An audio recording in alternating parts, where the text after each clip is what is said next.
આજે હું તમને હોળી પાછળની વાર્તા સંભળાવું છું। મિત્રો, હોળીનું નામ સાંભળતા જ અમારા ચહેરા પર એક સુંદર સ્મિત આવી જાય છે। હવામાં ઉડતા લાલ, લીલા, ગુલાબી ગુલાલની તસવીરો આંખો સામે તરવા લાગે છે।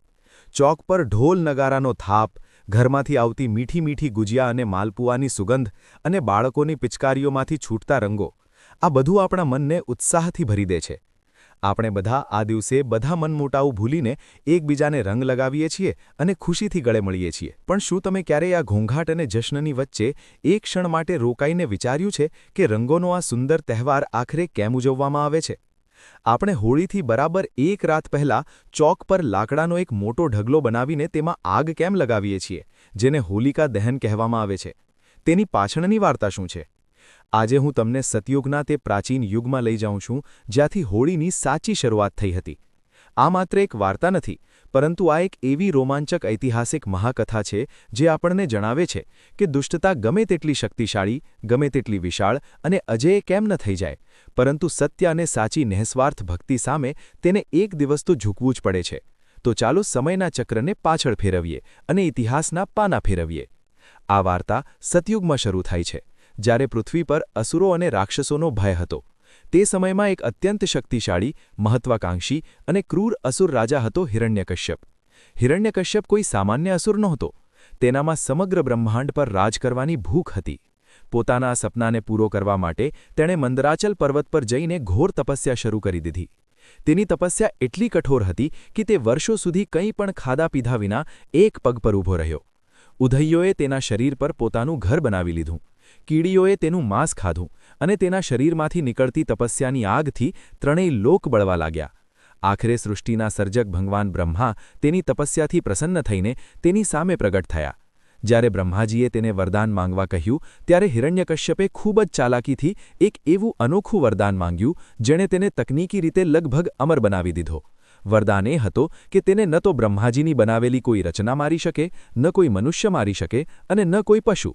ન તો તે દિવસમાં મરે, ન રાતમાં મરે, ન તો તે ઘરની અંદર મરે, ન બહાર મરે, ન તો પૃથ્વી પર તેનું મૃત્યુ થાય, ન આકાશમાં, અને ન તો કોઈ પણ અસ્ત્ર કે શસ્ત્રથી તેનો જીવ જાય।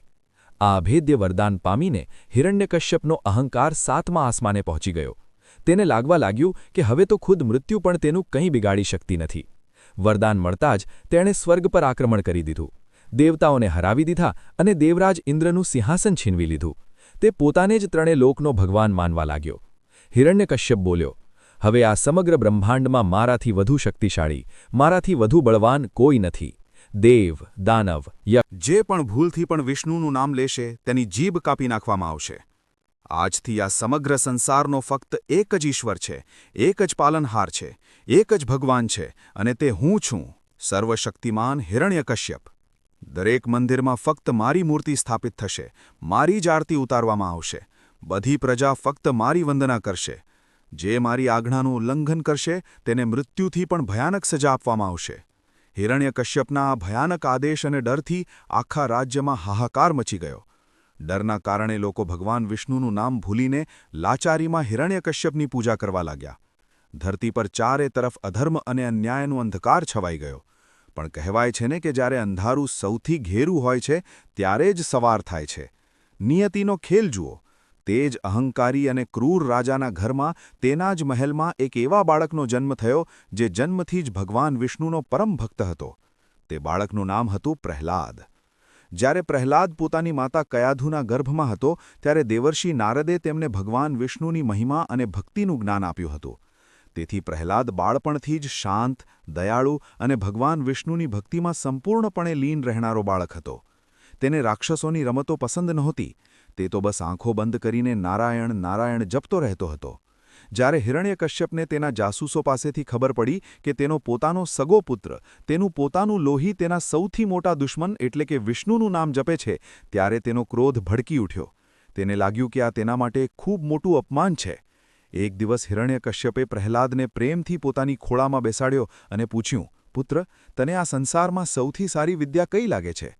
પ્રહલાદે નિર્દોષતાથી જવાબ આપ્યો, પિતાશ્રી, જે લોકો સંસારના ખોટા મોહમાયાને છોડીને ભગવાન શ્રીહરિની શરણમાં જાય છે, તે સૌથી શ્રેષ્ઠ છે। આ સાંભળતા જ હિરણ્યકશ્યપે પ્રહલાદને આંચકા સાથે ખોળામાંથી નીચે ફેંકી દીધો। તેણે પ્રહલાદને ઘણીવાર સમજાવવાનો પ્રયત્ન કર્યો.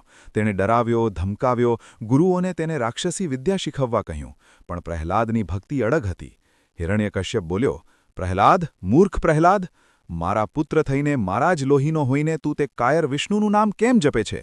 જે વિષ્ણુએ કપટથી તારા કાકા હિરણ્યાક્ષનો વધ કર્યો હતો, તું તે જ હત્યારાના ગુણ ગાય છે? તારી આ હિંમત? મૂર્ખ બાળક, તારા અજ્ઞાનના પડદા હટાવ, તારી આંખો ખોલ અને જો હું જ આ સૃષ્ટિનો પાલનહાર છું. મેં ઘોર તપસ્યા કરીને બ્રહ્માજી પાસેથી અમરત્વનું વરદાન મેળવ્યું છે. આ હવા જે તું શ્વાસ લે છે, આ પાણી જે તું પીવે છે, આ આગ, બધું મારા ઈશારે ચાલે છે. મૃત્યુ મારા દરવાજે પહેરો દે છે. તે કાયર વિષ્ણુને છોડ અને મારી પૂજા કર. પ્રહલાદ બોલ્યો, પિતાશ્રી, તમે ભ્રમમાં છો. અહંકારે તમારી આંખો પર પટ્ટી બાંધી દીધી છે. આ શરીર, આ તાકાત, આ રાજપાટ અને આ સત્તા બધું નશ્વર છે. એક દિવસ માટીમાં મળી જશે. અમર તો ફક્ત મારા નારાયણ છે. આ હવા, આ જળ, આ સૂર્ય, આ ચંદ્ર બધું તેમની મરજીથી ચાલી રહ્યું છે. ભગવાન વિષ્ણુ ફક્ત એક દેવતા નથી, તે તો આ ચરાચર જગતના કણ કણમાં વસેલા છે. તે આ થાંભલામાં છે, તે આ જમીનમાં છે, તે તમારામાં પણ છે અને મારામાં પણ છે. તેમનાથી કંઈ પણ છુપાવી શકાતું નથી. મારું આ જીવન તેમને જ સમર્પિત છે. પિતાશ્રી, ઓમ નમો ભગવતે વાસુદેવાય નમઃ. ઓમ નમો ભગવતે વાસુદેવાય નમઃ. પોતાના જ પુત્રના મોંઢે વિષ્ણુનું નામ સાંભળીને હિરણ્યકશ્યપનો ક્રોધ જ્વાળામુખીની જેમ ફાટી પડ્યો. તેની આંખો લાલ થઈ ગઈ, મુઠ્ઠીઓ વળી ગઈ અને તેની એક ગર્જનાથી આખું મહેલ ધ્રુજી ઉઠ્યું. મારો શત્રુ, મારો સૌથી મોટો દુશ્મન વિષ્ણુ અને મારું જ લોહી તેના ગુણગાન ગાઈ રહ્યું છે. તેણે નિર્ણય કર્યો કે જે પુત્ર તેનું માનતું નથી, જે તેના દુશ્મનને પોતાનો ભગવાન માને છે, તેને જીવવાનો કોઈ અધિકાર નથી. રાજધર્મ અને પિતાના મોહથી ઉપર ઉઠીને હવે તેના માથે ફક્ત અને ફક્ત અહંકારનો ભૂત સવાર હતો. અહીંથી ક્રૂરતાનો એક એવો સિલસિલો શરૂ થયો જેને સાંભળીને આજે પણ રૂહ કંપે છે. એક પિતા જે રક્ષક હોવો જોઈતો હતો તે જ સૌથી મોટો ભક્ષક બની ગયો. હિરણ્યકશ્યપે પોતાના જ માસૂમ કોમળ પુત્રને મારવા માટે એકથી એક ભયાનક રીતો અપનાવી. સૌપ્રથમ તેણે પોતાના ક્રૂર સૈનિકોને આદેશ આપ્યો કે પ્રહલાદને રાજ્યના સૌથી ઊંચા પર્વતની ટોચ પર લઈ જવામાં આવે અને ત્યાંથી નીચે ધારદાર પથ્થરોની ખાઈમાં ફેંકી દેવામાં આવે. સૈનિકોએ એવું જ કર્યું. તે નાનકડા બાળકને ખેંચીને પર્વત પર લઈ ગયા અને કોઈ પણ દયા વિના તેને નીચે ધકેલી દીધો. પણ આ શું? પ્રહલાદના ચહેરા પર ડરની એક રેખા પણ નહોતી. તે હવામાં ઝડપથી નીચે પડતો હોવા છતાં સ્મિત કરી રહ્યો હતો. તેની આંખો બંધ હતી અને હોઠો પર ફક્ત એક જ જાપ હતો. નારાયણનું ધ્યાન કરી રહ્યો હતો. પૃથ્વીના કઠોર પથ્થરો પર પડતા પહેલાં જ હવાઓએ તેનો રસ્તો વાળી દીધો. ભગવાન વિષ્ણુએ તેને ફૂલોની જેમ પોતાની બાહોમાં સુરક્ષિત થામી લીધો. જ્યારે સૈનિકો નીચે પહોંચ્યા તો જોયું પ્રહલાદ માટીમાં રમી રહ્યો હતો. પ્રહલાદને એક ઉઝરડો પણ નહોતો આવ્યો. આ સમાચાર સાંભળીને હિરણ્યકશ્યપ ગભરાઈ ગયો. તેનો અહંકાર ચૂર ચૂર થઈ રહ્યો હતો. તેણે એક નવી ચાલ ચાલી. તેણે પ્રહલાદને એક પાગલ અને ખૂંખાર હાથીના પગ નીચે કચડાવવાનો પ્રયાસ કર્યો.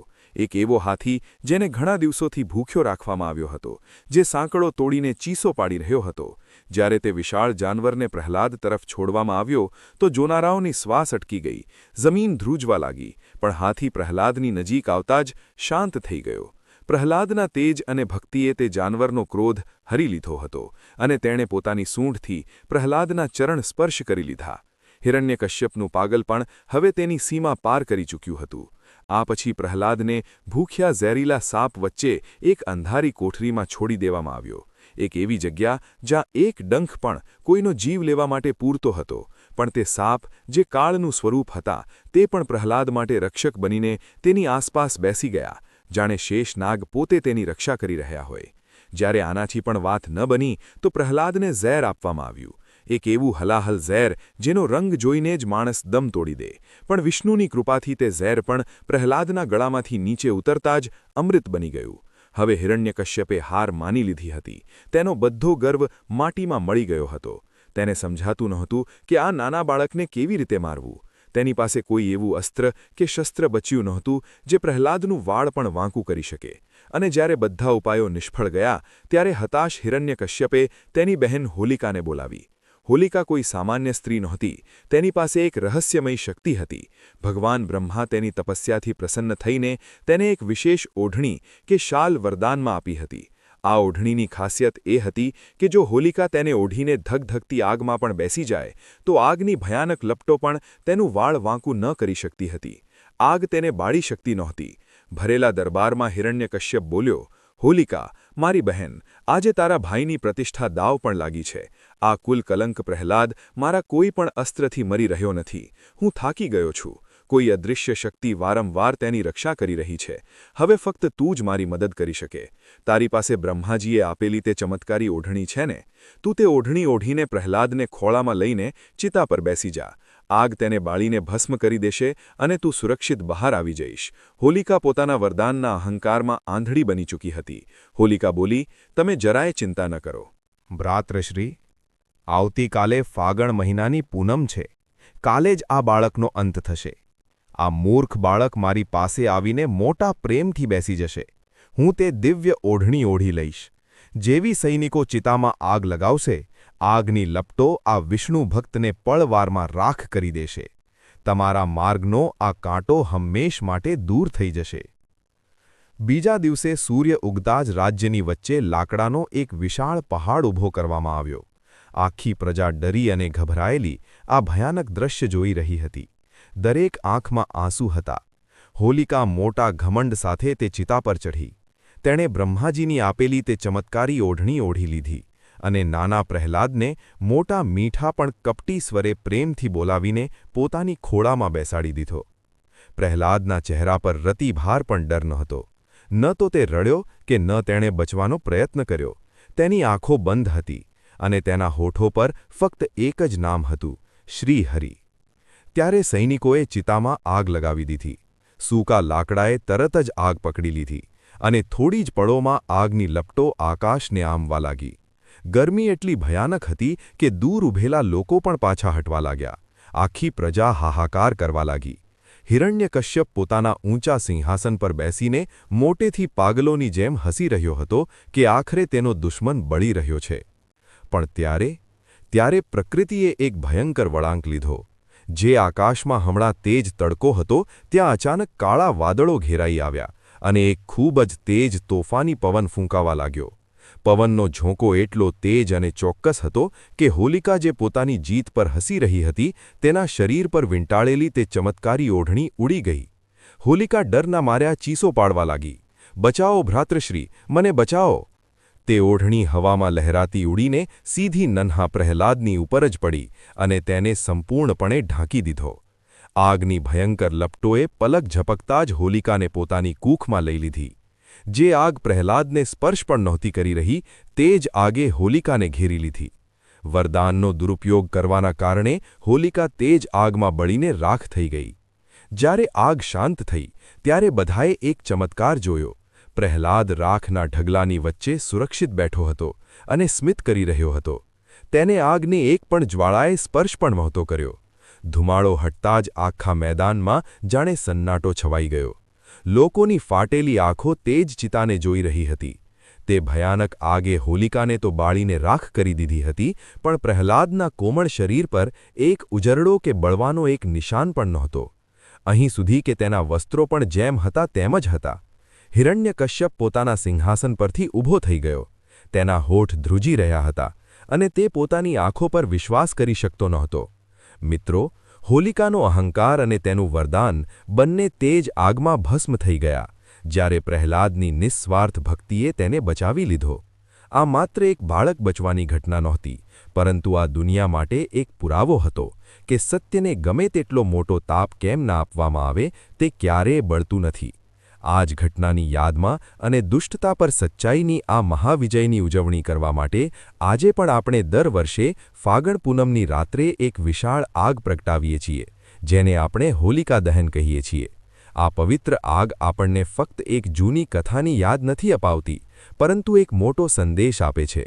આ આગ આપણને યાદ અપાવે છે કે ભલે દુનિયાની ગમે તેટલી શક્તિશાળી દુષ્ટતા આપણી સામે કેમ ન ઊભી હોય, ભલે આપણી આસપાસ ગમે તેટલી નકારાત્મકતા કેમ ન હોય, જો આપણી નિયત સાફ છે અને આપણો વિશ્વાસ પાક્કો છે, તો જીત હંમેશા સત્યની જ થાય છે. હોલિકા દહનના દિવસે આપણે ફક્ત લાકડા નથી બાળતા, પરંતુ આપણા અંદર છુપાયેલા અહંકાર, ઈર્ષા અને દુષ્ટતાઓને પણ બાળીને રાખ કરી દઈએ છીએ. અને પછી આ દુષ્ટતાના બળવાની ખુશીમાં હોલિકા દહનના બીજા દિવસે આપણે રંગોથી રમીએ છીએ. ચારે તરફ ઉડતો ગુલાલ અને ખુશીઓના રંગો આપણને જણાવે છે કે દુષ્ટતાના અંત પછી જીવન કેટલું રંગીન બની જાય છે. પણ આ રંગો કેમ રમવામાં આવે છે? તેની પાછળ ભગવાન કૃષ્ણ અને રાધા રાણીની એક ખૂબ જ સુંદર અને મીઠી વાર્તા છે. તે વાર્તા પણ હું તમને અત્યારે સંભળાવું છું. પણ તે પહેલાં જો તમને પ્રહલાદની આ વાર્તા પસંદ આવી હોય તો કમેન્ટ્સમાં જય શ્રી વિષ્ણુ અથવા જય નરસિંહ ભગવાન જરૂર લખો. ચાલો હવે સાંભળીએ કે આ રંગો કેમ રમવામાં આવે છે. તેની પાછળ શું વાર્તા છે. હવે સવાર પડી ગઈ છે. ફાગણ મહિનાની પૂનમના બીજા દિવસની ખુશનુમા અને સતરંગી સવાર. આજના દિવસે આપણે બધા શું કરીએ છીએ? આપણે આપણા હાથમાં લાલ, ગુલાબી, લીલો, પીળો રંગ લઈએ છીએ. પાણીથી ભરેલી પિચકારીઓ ઉઠાવીએ છીએ અને નીકળી પડીએ છીએ પોતાના મિત્રો, સંબંધીઓ અને અહીં સુધી કે અજાણ્યા લોકોને પણ રંગવા માટે. આજે કોઈ નાનું નથી, કોઈ મોટું નથી, કોઈ અમીર નથી, કોઈ ગરીબ નથી. આજે બધા એક જ રંગમાં રંગાયેલા દેખાય છે. આ દિવસને આપણે ધૂળેટી અથવા રંગોવાળી હોળી કહીએ છીએ. પણ શું હોલિકા દહનના તરત પછી લોકોએ આમ જ રંગ રમવાનું શરૂ કરી દીધું હતું? ના, રંગોના આ મહાકુંભની શરૂઆત સતયુગના પ્રહલાદથી નહીં, પરંતુ દ્વાપર યુગના નટખટ માખણચોર આપણા વહાલા ભગવાન શ્રી કૃષ્ણ અને બરસાનાની લાડની રાધા રાણીથી થઈ હતી. તો ચાલો હું તમને સીધા દ્વાપર યુગના તે જાદુઈ બ્રજમંડળમાં લઈ જાઉં. એક એવી જગ્યા જ્યાંની માટીમાં પણ પ્રેમની મહેક છે, જ્યાં યમુના નદી પોતાની વાદળી લહેરો સાથે કલકલ વહી રહી છે. કિનારે વિશાળ કદંબના વૃક્ષો પર પીળા અને સુગંધિત ફૂલો ખીલ્યા છે. ઠંડી હવાઓ ચાલી રહી છે અને ગોકુળની દરેક ગલી, દરેક ચોકમાં નાના કનૈયાની વાંસળીની મીઠી ધૂન ગુંજી રહી છે. તે અલૌકિક ધૂનને સાંભળીને પક્ષીઓ ચહેકવાનું ભૂલી જાય છે અને મોર મગ્ન થઈને નાચવા લાગે છે. દ્વાપર યુગમાં જ્યારે ભગવાન વિષ્ણુએ પોતે શ્રીકૃષ્ણના રૂપમાં આ ધરતી પર અવતાર લીધો, ત્યારે તેમનું રૂપ અત્યંત મનમોહક અને જાદુઈ હતું. પણ તેમનો રંગ શ્યામ એટલે કે સાવળો હતો, બિલકુલ શ્રાવણના એક ઘેરા વાદળી કે કાળા વાદળની જેમ, અથવા તો મધરાતના શાંત આકાશની જેમ. બીજી તરફ તેમનાથી થોડે જ અંતરે આવેલા બરસાનામાં રહેનારી વૃષભ ભાનુ નંદિની રાધા રાણીનો રંગ એકદમ દૂધ જેવો ગોરો અને સવાર સવારમાં ખીલેલા ચંપાના ફૂલ જેવો નિખરેલો હતો, જાણે સાક્ષાત ચંદ્રની ચાંદની ધરતી પર ઉતરી આવી હોય. કૃષ્ણ જ્યારે નાના હતા ત્યારે તેઓ પોતાના સખાઓ સાથે ગાયો ચરાવતા ચરાવતા અવારનવાર યમુના પાર કરીને બરસાના તરફ નીકળી જતા હતા. ત્યાં રાજા રાણી અને તેમની સહેલીઓ ગોપીઓ કદંબના વૃક્ષો પર ઝૂલો ઝૂલતી, જાત જાતની રમતો રમતી અને આપણા નટખટ કનૈયાને ચીડવવાની કોઈ તક છોડતી નહોતી. કનૈયાને રાધા રાણી ખૂબ પ્રિય હતા. તેઓ તેમને છુપાઈ છુપાઈને જોયા કરતા હતા, પણ તેમના મનમાં પોતાના શ્યામ રંગને લઈને એક નિર્દોષ મીઠી ફરિયાદ હંમેશા રહેતી હતી, જે ગોપીઓની હસી સાંભળીને વધતી જતી હતી. એક દિવસ ફાગણનો જ મહિનો હતો. વસંત ઋતુના આવવાથી આખા વૃંદાવનનો દેખાવ જ બદલાઈ ગયો હતો. ચારે તરફ પલાશ અને ટેસુના લાલ અને નારંગી ફૂલો એવા ખીલ્યા હતા, જાણે આખા જંગલમાં કોઈએ આગ લગાવી દીધી હોય. હવામાં એક અજબનો નશો હતો. શ્રીકૃષ્ણ ઉદાસ થઈને યમુના નદીના કિનારે એક પથ્થર પર બેઠા હતા અને શાંત પાણીમાં પોતાનું પ્રતિબિંબ જોઈ રહ્યા હતા. તેમને વારંવાર રાધાનો ચમકતો ગોરો ચહેરો અને ગોપીઓની તે હાસી યાદ આવી રહી હતી. તેઓ અચાનક ઉદાસ થઈ ગયા. તેમની આંખોમાં પાણી આવી ગયું અને તેઓ દોડાદોડી કરીને પાછળ જોયા વિના પોતાની યશોદા મૈયા પાસે નંદભવન તરફ ચાલી ગયા. નંદભવન પહોંચીને જોયું તો યશોદા મૈયા આંગણામાં બેઠી એક મોટા માટીના વાસણમાં મથાનીથી માખણ કાઢી રહી હતી. કનૈયાની પાયલની છમમ છમમ સાંભળીને મૈયાએ પાછળ ફરીને જોયું. કનૈયા કંઈ પણ બોલ્યા વિના દોડીને પોતાની મૈયાની ખોળામાં સંતાઈ ગયા. તેમનો આંચલ મજબૂતીથી પકડી લીધો અને પોતાનું મોં ચઢાવીને બેસી ગયા. મૈયાએ જ્યારે પોતાના લાડલાને, સમગ્ર બ્રહ્માંડના સ્વામીને આ રીતે એક સામાન્ય બાળક જેમ રૂઠેલો જોયો તો તેમનું દિલ દ્રવી ઉઠ્યું. તેમણે પ્રેમથી કાન્હાના કપાળને ચૂમ્યું અને પૂછ્યું, "શું થયું મારા લાલ? કોણે મારા કાન્હાને રડાવ્યો?" કૃષ્ણ પોતાની મોટી મોટી આંખોમાં આંસુ ભરીને નિર્દોષતાથી બોલ્યા, "મૈયા, તું મને આજે સાચું સાચું કહે. તું તો એટલી ગોરી છે. નંદબાબા પણ ગોરા છે. બલરામ દાઉ પણ એકદમ સફેદ છે. અને બરસાનાવાળી તે વૃષભ ભાનુની દીકરી રાધા તે પણ એકદમ ચંપાના ફૂલ જેવી ગોરી છે. તો હું જ આવો શ્યામ કેમ છું? શું હું તારો પોતાનો લાલો નથી મૈયા? શું તે મને ક્યાંકથી ખરીદ્યો છે? પ્રકૃતિએ મારી સાથે જ આવો ભેદભાવ કેમ કર્યો છે? જ્યારે પણ હું રાધા સાથે રમવા જાઉં છું ત્યારે તેના સખા-સખીઓ મને કાળો કાળો અને કર્યો કહીને ચીડવે છે, મારા પર હસે છે. મારે હવે તે બરસાનામાં નથી જવું. મારે તેની પાસે રમવા નથી જવું. મારે પણ રાધા જેવો ગોરો થવું છે. મારે પણ તેમના જેવો દેખાવું છે. યશોદા મૈયા પોતાના ભોળા લાડલાની આ નિર્દોષ અને પ્યારી ફરિયાદ સાંભળીને હસી રોકી ન શકી. તેઓ જોર-જોરથી હસવા લાગ્યા. તેમને સમજાતું નહોતું કે તેઓ આ નાના બાળકને કેવી રીતે સમજાવે કે તેનો આ શ્યામ રંગ કોઈ સામાન્ય રંગ નથી, પરંતુ સમગ્ર બ્રહ્માંડને મોહિત કરનારો રંગ છે. મૈયાએ કનૈયાના બંને ગાલ ખેંચ્યા, તેમને પોતાની છાતી સરસા લીધા અને તેમના કપાળને ચૂમતા એક ખૂબ જ અનોખી, તોફાની અને અદ્ભુત સલાહ આપી. યશોદા હસતા હસતા બોલી, અરે મારા ભોળા કનૈયા, મારા નટખટ લાલા, તું તો મારી આંખોનો તારો છે. તારો આ શ્યામ રંગ કોઈ સામાન્ય રંગ નથી. આ તો અથાગ પ્રેમનો રંગ છે. વાદળોનો રંગ પણ તો શ્યામ હોય છે ને, જે વરસીને આખી ધરતીની તરસ છીપે છે, બધાને જીવન આપે છે. આંખોમાં લગાવવામાં આવતા કાજળનો રંગ પણ કાળો હોય છે, જે આંખોની સુંદરતા વધારે છે. અને તું તે રાધિકાના રંગથી આટલો કેમ ચીડાય છે? જો તને તેનો ગોરો રંગ આટલો ખૂંચે છે તો એક કામ કર, જા પોતાના સખાઓ સાથે મળીને પોતાના મનપસંદ રંગો તૈયાર કર અને સીધો બરસાના જતો રહે. રાધાના ચહેરા પર પણ એ જ રંગ લગાવી દે જે તને સૌથી વધુ પસંદ હોય. જ્યારે તું તેને પોતાના જ રંગમાં રંગી દઈશ તો પછી તમારા બંને એક જેવા દેખાશો. કોઈ ભેદ રહેશે નહીં. ન તો તે ગોરી રહેશે, ન તો તું શ્યામ લાગીશ. કનૈયાની મોટી મોટી આંખો આ સાંભળીને ચમકી ઉઠી. તેમના ચહેરા પર છવાયેલું ઉદાસી પળવારમાં ગાયબ થઈ ગઈ અને ત્યાં એક તોફાની સ્મિતે જગ્યા લઈ લીધી. મૈયાની આ યુક્તિ તેમના નટખટ મનને ખૂબ ગમી ગઈ. બસ પછી શું હતું? કનૈયાએ પોતાની વાંસળી કમરમાં ખોસી, પોતાનો પીતાંબર કસ્યો અને ઘરની બહાર નીકળીને જોરથી પોતાના ગોવાળિયાઓને અવાજ લગાવ્યો, ઓ મનસુખા, ઓ શ્રીદામા, સુબલ, જલ્દી આવો. આજે તો બરસાના પર ચઢાઈ કરવાની છે. આજે તો તે રાધિકાને રંગવાની છે. શ્રીકૃષ્ણનો અવાજ સાંભળીને તેમના બધા મિત્રો દોડતા આવી ગયા.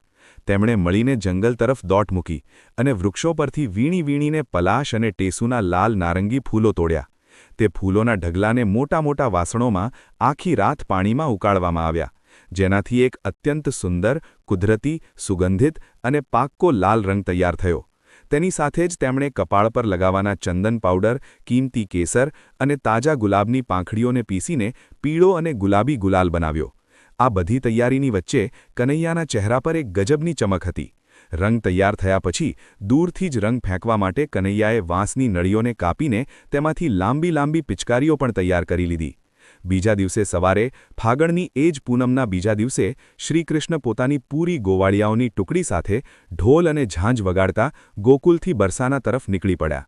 સૂર્યના પહેલા કિરણ સાથે જ આખું ગોકુલ જાણે જાગી ઉઠ્યું હતું. કનૈયાના ચહેરા પર એક ગજબનું તોફાની સ્મિત હતું. કોઈ ગોવાળિયાના ખભા પર લાલ રંગથી ભરેલી મટકી હતી તો કોઈની કમરમાં પીળો અને ગુલાબી ગુલાલ બંધાયેલો હતો. ઢોલની ધમાધમ અને ઝાંઝની છનછનથી આખો રસ્તો ગૂંજી રહ્યો હતો. આજે તો જાણે આ ગોવાળિયાઓને આખી દુનિયા જીતવી હતી. બીજી તરફ બરસાનામાં રાધા રાણી પોતાની સહેલીઓ લલિતા, વિશાખા અને બાકીની ગોપીઓ સાથે યમુના કિનારે કદમના વૃક્ષ નીચે બેઠી હતી. સવારની ઠંડી હવા ચાલી રહી હતી. રાધા રાણીએ અત્યંત સુંદર નવા વસ્ત્રો પહેર્યા હતા અને ચમેલીના ફૂલોથી પોતાનો શૃંગાર કર્યો હતો. તેમને જરાય અંદાજ નહોતો કે ગોકુળનો આ નટખટ ચોર આજે શું તોફાન કરવાવાળો છે. તે તો પોતાની સખીઓ સાથે મીઠી મીઠી વાતોમાં મગ્ન હતી. ત્યારે હવામાં એક જાણીતી વાંસળીની ધૂન તરવા લાગી. અચાનક વૃક્ષોની પાછળથી શ્રીકૃષ્ણ પોતાની ટુકડી સાથે પ્રગટ થયા. તેના પહેલાં કે રાધારાણી કંઈ સમજી શકે કે સંભાળી શકે, કૃષ્ણએ એક તોફાની સ્મિત સાથે પોતાની વાંસની પિચકારી ઉઠાવી અને રાધાના તે ગોરા ચાંદા જેવા ચહેરા પર લાલ ટેસુના રંગની એક જોરદાર ધાર છોડી દીધી. છપાકનો અવાજ થયો અને રાધાનો આખો ચહેરો, તેમના સુંદર વસ્ત્રો અને તેમના વાળમાં લગાવેલો ચમેલીનું ગજરો બધું જ લાલ રંગમાં પલળી ગયું. કૃષ્ણના ઇશારા પર તેમના સખાઓએ પણ પોતપોતાની મટકીઓ ખોલી દીધી અને ગોપીઓ પર ગુલાલ ઉડાડવાનું શરૂ કરી દીધું. જોતાં જ જોતાં આખું આકાશ લાલ, પીળા અને ગુલાબી વાદળોથી ભરાઈ ગયું, જાણે આકાશમાં એકસાથે અનેક મેઘધનુષ ઉતરી આવ્યા હોય. રાધારાણી પહેલાં તો એકદમ સ્તબ્ધ થઈ ગઈ. પછી જ્યારે તેમણે કન્હૈયાને જોર જોરથી હસતા અને ચીડવતા જોયા તો તેમનો પણ નટખટ પણ જાગી ઉઠ્યો. રાધા પોતાના પલળેલા દુપટ્ટાને ખંખેરતા બોલી, અરે કાન્હા, આ શું તોફાન છે? મારા આ સુંદર નવા વસ્ત્રોને તે લાલ પીળા કરી દીધા, અને આ મારા ગાલ પર શું લગાવી દીધું છે તે? મારી આંખોમાં રંગ જઈ રહ્યો છે. તું પોતે તો શ્યામ છે, અને હવે મને પણ તારા જેવી બનાવી દીધી. રોકાઈ જા નટખટ માખણચોર, આજે તો હું તને નહીં છોડું. લલિતા, વિશાખા, જલ્દી આવો. આજે આ ગોકુળવાળાને આપણે પણ તેના મનપસંદ રંગમાં રંગી દઈશું. રંગ ઉઠાવો, અને કોઈ પણ ગોવાળીઓ આજે અહીંથી રંગાયા વિના પાછો ન જવો જોઈએ. આજે તેમને ખબર પડવી જોઈએ કે બરસાનાની ગોપીઓ પણ કોઈનાથી ઓછી નથી. કૃષ્ણ પોતાના બંને હાથ કમર પર રાખીને ખડખડાટ હસતા બોલ્યા, રાધે, આજે તો ખોટું ન માનવું, આજે તો હોળી છે. મૈયાએ જ કહ્યું હતું કે તારો ઘમંડ તોડવા માટે હું તને મારા રંગમાં રંગી દઉં. હવે જો, આપણે બંને બિલકુલ એક જેવા દેખાઈ રહ્યા છીએ. ન કોઈ ગોરો રહ્યો, ન કોઈ શ્યામ. આજથી ફક્ત અને ફક્ત પ્રેમનો રંગ છે. હિંમત હોય તો મને પકડીને બતાવો બરસાનાવાળીઓ. આ પછી જે થયું તે ઇતિહાસ બની ગયું. રાધારાણી અને ગોપીઓએ પણ કૃષ્ણ અને તેમના મિત્રો પર વળતો હુમલો કર્યો. ગોપીઓએ પોતાની પાસે રાખેલા સુગંધિત ગુલાલથી કાન્હાને સંપૂર્ણપણે નવડાવી દીધા. પણ વાત ફક્ત રંગો પર ન અટકી. ગોપીઓએ રંગ તો નાખ્યો જ, સાથે કૃષ્ણ અને તેમના મિત્રોને મજાક માટે પ્રેમથી તેમના પર રંગોથી સમાજના બધા ભેદભાવોને ભૂંસીને આપણને બધાને એક સમાન બનાવી દે છે. યશોદા મૈયાના તે નાના સૂચન અને કનૈયાની તે પ્યારી તોફાન ચોરીએ આપણને દુનિયાનો સૌથી સુંદર અને જીવંત તહેવાર આપ્યો, આપણી વહાલી હોળી. તો આ વખતે જ્યારે તમે હોળી રમો ત્યારે ફક્ત કોઈના ગાલ પર રંગ ન લગાવો, પણ પોતાના દિલના બધા ભેદભાવો, બધી કડવાશ અને બધી મનમોટાવ તે રંગમાં ઓગાળીને હંમેશ માટે મિટાવી દો. કોઈ રૂઠેલાને મનાવી લો, કોઈ અજાણ્યાને પોતાનો બનાવી લો, કારણ કે જ્યારે દિલના તાર જોડાય છે ત્યારે જ હોળીનો અસલી રંગ નિખરીને આવે છે. આ છે હોળીનો સાચો અર્થ. આપ સૌને રંગો અને પ્રેમની આ મહાપર્વની ખૂબ ખૂબ શુભેચ્છાઓ. હેપી હોલી. જો તમને આ વાર્તા પસંદ આવી હોય તો આ વિડીયોને લાઇક કરો, તમારા મિત્રો સાથે શેર કરો અને કમેન્ટ્સમાં રાધે રાધે અથવા જય શ્રી કૃષ્ણ જરૂર લખો. મળીએ આગામી વિડીયોમાં.